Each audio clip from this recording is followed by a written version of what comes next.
Vient de son ancien bras droit. Dominic Cummings a été le conseiller spécial, l'éminence grise même, de Boris Johnson avant de quitter Downing Street en de très mauvais termes.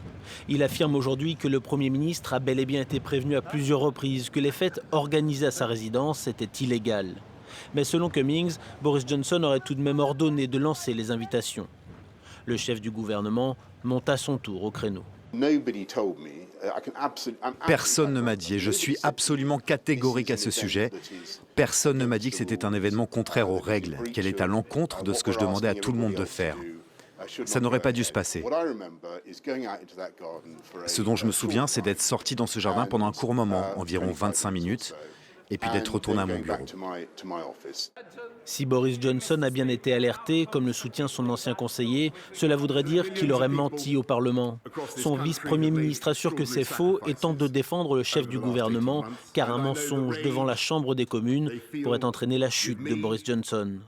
Dominic Cummings, que l'ancien Premier ministre David Cameron qualifie de psychopathe patenté, se dit prêt à témoigner sous serment et assure ne pas être le seul. Le temps tourne à l'aigre pour Boris Johnson, qui en fin manœuvrier politique tente d'allumer des contrefeux. Le premier, la fin potentielle du financement de la très respectée BBC par la redevance, suscite déjà la polémique et les médias britanniques assurent que d'autres annonces sont en préparation.